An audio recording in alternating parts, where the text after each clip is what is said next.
নমস্কাৰ বন্ধু বান্ধৱীসকল, আমাৰ ৰাশিফল চেনেলটোলৈ আপোনালোকক স্বাগতম জনাইছোঁ। আজি মই আপোনালোকৰ কাৰণে লৈ আহিছোঁ সিংহ ৰাশিৰ জাতক জাতিকাসকলৰ ফেব্ৰুৱাৰী মাহৰ সম্পূৰ্ণ ৰাশিফল শীতান্তু। কেৰিয়াৰ, ব্যৱসায়, ধন সম্পত্তি, প্ৰেম, দাম্পত্য জীৱন আৰু স্বাস্থ্য এই সকলো দিশৰ সম্পূৰ্ণ কথা এই ভিডিঅ'টোৰ যোগেদি আপোনালোকে সুচাৰুভাৱে জানিব পাৰিব। ভিডিঅ'টো শেষলৈকে চাব, কাৰণ শেষত মই এটা দিছোঁ বাস্তু প্ৰতিকাৰ। এই প্ৰতিকাৰ কৰিলে গোটেই মাহটো সুচাৰুভাৱে আপোনালোকে পালন কৰিব পাৰিব। আহক তেনেহ'লে আমি বেছি দেৰি নকৰি সুন্দৰভাৱে জানি লওঁ। যদি ভিডিঅ'টো ভাল লাগে লাইক এটা কৰি আমাৰ মনোবল বঢ়াব আৰু আপোনালোকৰ বন্ধুবৰ্গৰ লগত শ্বেয়াৰ কৰি তেওঁলোককো উপকৃত কৰিব। সিংহ ৰাশিৰ জাতক জাতিকাসকলৰ কাৰণে এই ফেব্ৰুৱাৰী মাহটো অত্যন্ত শুভ বুলি মনা গৈছে। আপোনালোকৰ সম্পৰ্ক অধিক শক্তিশালী হৈ পৰিব, ধৈৰ্য বৃদ্ধি পাবলৈ ধৰিব আৰু আত্মনিৰন্তনৰ মাহ বুলি ক'ব পৰা যায় এই মাহটো আপোনালোকৰ অহংকাৰ কমিবলৈ ধৰিব, বুজাবুজি বেছিকৈ বৃদ্ধি পাবলৈ ধৰিব। দুই এটা গুণ আপোনালোকৰ অত্যন্ত শুভ এই মাহত দেখিবলৈ পোৱা যাব। এই মাহত গ্ৰহৰ স্থিতি আপোনালোকৰ ওপৰত শুভভাৱে পৰিব, যাৰ ফলত জীৱনত কিছু গুৰুত্বপূৰ্ণ সিদ্ধান্ত আহি পৰিব আপোনালোকৰ, আৰু কিছুমান ক্ষেত্ৰত আপোনালোকে তৎক্ষণাত সিদ্ধান্ত ল'বলগীয়া হ'ব পাৰে। সেই ক্ষেত্ৰত আপোনালোকে ধৈৰ্য ধৰি চলিবলৈ চেষ্টা কৰিব, তেতিয়া নিশ্চয় আপোনালোকে সফলতা লাভ কৰিব পাৰিব। চাকৰি আৰু ব্যৱসায়িক বাণিজ্যৰ ক্ষেত্ৰত সিংহ ৰাশি জাতক জাতিকাসকলৰ এই মাহটোত দখল বেছি ভাল দেখিবলৈ পোৱা যায়। কৰ্মৰ বোজাও আপোনালোকৰ বেছিকৈ বৃদ্ধি পাবলৈ ধৰিব পাৰে, সেইকাৰণে আগ্ৰহ মৰ্মে কৰ্ম কৰিবলৈ আপোনালোকে চেষ্টা কৰিব। উচ্চ পদস্থ লোকৰ সৈতে মত বিৰোধ হোৱাৰ সম্ভাৱনা কিন্তু দেখিবলৈ পোৱা যাব পাৰে। সেই গতিকে কথা বতৰা কওঁতে কিছুমান ক্ষেত্ৰত সংযম হৈ কথা বতৰা ক'ব লাগিব। নম্ৰভাৱে কথা কোৱাটো আপোনালোকৰ কাৰণে এই মাহত লাভজনক। অহংকাৰ বা জেদ ভাৱ আপোনালোকে এৰি চলিব লাগিব, নহ'লে উন্নতিৰ ৰাস্তাত আপোনালোকৰ বাধা আহি পৰাৰ প্ৰবল সম্ভাৱনা দেখিবলৈ পোৱা যাব। যিসকলে নতুন চাকৰি বিচাৰি আছে তেওঁলোকে ফেব্ৰুৱাৰী মাহৰ শেষৰ সপ্তাহত সুখবৰ পোৱাৰ প্ৰবল সম্ভাৱনা আছে। চৰকাৰী চাকৰি প্ৰস্তুতি কৰি থকা লোকসকলৰ কাৰণে এই মাহটো অত্যন্ত ভাল হ'ব, কিন্তু অলপ আপোনালোকে ধৈৰ্য ধৰি চলিব লাগিব। যদি ধৈৰ্য নধৰে তেনেহ'লে আপোনালোকে একো ভাল খবৰ নাপাব, বৰঞ্চ আপোনালোকে যিখিনি কষ্ট কৰিছিল সেইখিনিও আপোনালোকৰ অথলে যাব। অৰ্থনৈতিক দিশৰ কথা ক'বলৈ হ'লে নিয়মিতভাৱে আপোনালোকৰ আয় থাকিব, কিন্তু হঠাৎ খৰচৰ মাত্ৰা আপোনালোকৰ বৃদ্ধি পাব পাৰে। এই মাহত আপোনালোকে ঋণ লোৱাৰ পৰা এৰি চলাটো অত্যন্ত ভাল। কোনো ডাঙৰ বিনিয়োগ আপোনালোকে নকৰাটো মংগলময়। যদিও কিবা কাৰণত ডাঙৰ বিনিয়োগ কৰিব লগা হয় তেনেহ'লে ঘৰৰ বয়োজ্যেষ্ঠ মানুহৰ লগত ভালদৰে আলোচনা কৰিব, তাৰ পিছতহে বিনিয়োগ কৰিব। বিশেষকৈ বন্ধুবৰ্গৰ লগত পৰি যাতে অবান্তিক খৰচৰ মাত্ৰা বৃদ্ধি নকৰে তাৰ প্ৰতি লক্ষ্য ৰাখিব। লোভত পৰি যাতে ধন বিপথে পৰিচালিত নকৰে তাৰ প্ৰতিও লক্ষ্য ৰাখিব লাগিব। এই দুইটা কাম যদি আপোনালোকে এৰি চলিব পাৰে তেনেহ'লে এই মাহটো আপোনালোকৰ অত্যন্ত শুভ বুলি ক'ব পৰা যায়।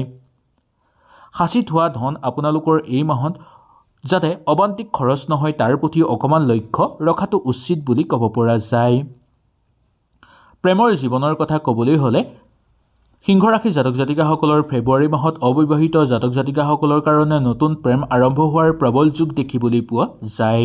ইয়াৰ বাহিৰেও প্ৰেম কৰি থকা লোকসকলৰ চলি থকা হতাশাৰ ভাৱটো লাহে লাহে দূৰ হ'বলৈ ধৰিব, কিন্তু অহংকাৰ আৰু সন্দেহ ভাৱ আপোনালোকে কৰিব নালাগিব।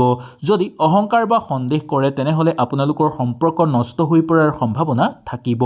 বৈবাহিক লোকসকলৰ কাৰণে সৰু কথাত তৰ্ক হোৱাৰ প্ৰবল সম্ভাৱনা আছে, কিন্তু খোলাখুলি কথা পাতিলে আপোনালোকে সকলো সমস্যা সমাধান কৰি ল'ব পাৰিব।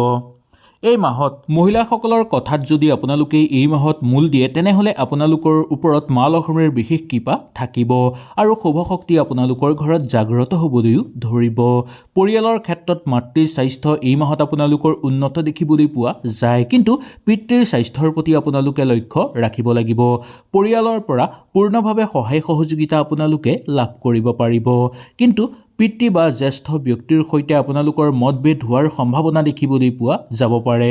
শব্দ ব্যৱহাৰৰ ক্ষেত্ৰত খুব সাৱধানতা আপোনালোকে অৱলম্বন কৰিব লাগিব, নহ'লে ভুল কথাত বহু ক্ষেত্ৰত আপোনালোকৰ সম্পৰ্ক নষ্ট হৈ পৰিব পাৰে আৰু ইয়াৰ উপৰিও সামাজিক ক্ষেত্ৰত মান সন্মান হানি হোৱাৰ প্ৰবল সম্ভাৱনা আপোনালোকৰ থাকি যাব পাৰে। স্বাস্থ্যৰ ক্ষেত্ৰত ক'বলৈ হ'লে সিংহ ৰাশি জাতক জাতিকাসকলৰ ফেব্ৰুৱাৰী মাহত স্বাস্থ্যৰ ক্ষেত্ৰত মানসিক চাপ বৃদ্ধি পাবলৈ ধৰিব পাৰে, টোপনি কমিব পাৰে বা পেটৰ সমস্যাই দেখা দিব পাৰে। এই মাহত ৰাতি দেৰিকৈ খোৱাটো আপোনালোকে এৰাটো অত্যন্ত দৰকাৰ। গৰম আৰু তেলীয়া খাদ্য আপোনালোকে খোৱাৰ পৰা অকণমান দূৰত্ব বজাই ৰাখিব লাগিব। প্ৰতিদিনেই 10 মিনিট আপোনালোকে ধ্যান কৰিবলৈ চেষ্টা কৰক। সূৰ্যোদয়ৰ লগে লগে সূৰ্যক আপোনালোকে পানী অৰ্পণ কৰিলে মানসিক চাপ বৃদ্ধি পাই আছিল, সেই চাপ আপোনালোকৰ দূৰ হৈ পৰিব আৰু মানসিক শক্তি বৃদ্ধি পাবলৈ ধৰিব। সেইকাৰণে সদায় আপোনালোকে এই ফেব্ৰুৱাৰী মাহত ৰাতিপুৱা সূৰ্যদেৱক পানী অৰ্পণ কৰিব। ৰাতিপুৱা সোনকালে উঠিবলৈ সদায় চেষ্টা কৰিব আৰু খুব নৰ্মেল আহাৰ খাবলৈ আপোনালোকে চেষ্টা কৰিব। সিংহ ৰাশি জাতক জাতিকাসকলৰ ফেব্ৰুৱাৰী মাহৰ শুভ দিন হ'ব 5 তাৰিখ বা 5 ফেব্ৰুৱাৰী, 11 ফেব্ৰুৱাৰী, 18 ফেব্ৰুৱাৰী আৰু 26 ফেব্ৰুৱাৰী। শুভ ৰং হ'ব সোণালী আৰু কমলা ৰং। এই দুইটা ৰং আপোনালোকৰ কাৰণে অত্যন্ত শুভ হ'ব। এতিয়া আমি জানি লওঁ আহক, এই ফেব্ৰুৱাৰী মাহত আপোনালোকে সুখ শান্তিত থাকিবলৈ, সকলো অশান্তিৰ পৰা দূৰত থাকিবলৈ কি বাস্তু প্ৰতিকাৰ কৰিব লাগিব। সদায় বা প্ৰত্যেক দেওবাৰে আপোনালোকে ৰাতিপুৱা সোনকালে উঠি গা ধুব আৰু গা ধুই তিতাগাৰে সূৰ্যদেৱক পানী অৰ্পণ কৰিব আৰু এটা মন্ত্ৰ আপোনালোকে উচ্চাৰণ কৰিব।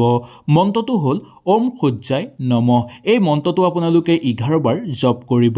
এনেকৈ যদি প্ৰত্যেক দেওবাৰে আপোনালোকে কৰিব পাৰে তেনেহ'লে মনত শান্তি বৃদ্ধি পাবলৈ ধৰিব আৰু মান সন্মান আপোনালোকৰ সামাজিক ক্ষেত্ৰত বৃদ্ধি পাবলৈ ধৰিব। আত্মবিশ্বাস বৃদ্ধি পাবলৈ ধৰিব। সকলো বাধা বিঘিনি আপোনালোকৰ ওপৰৰ পৰা নোহোৱা হৈ পৰিব। সূৰ্যদেৱৰ লগতে মা লক্ষ্মীৰো পৰম আশীৰ্বাদ আপোনালোকে লাভ কৰিবলৈ সক্ষম হ'ব।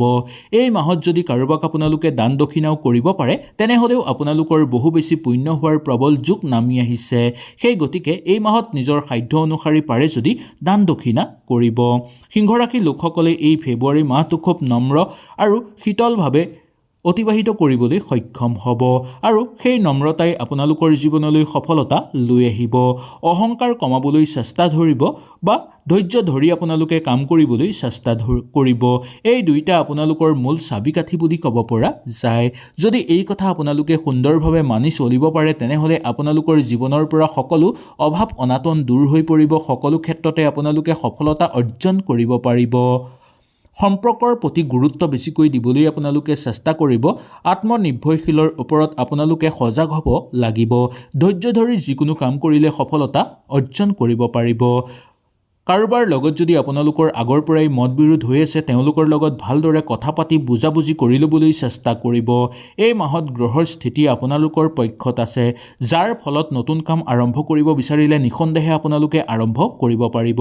কিন্তু জোখতকৈ বেছি বিনিয়োগ কৰাৰ ক্ষেত্ৰত খুব সাৱধানতা অৱলম্বন কৰিব বা দুই এজনৰ লগত ভালদৰে পৰামৰ্শ লোৱাৰ পিছতহে সেই বিনিয়োগ কৰা আপোনালোকৰ কাৰণে দৰকাৰ।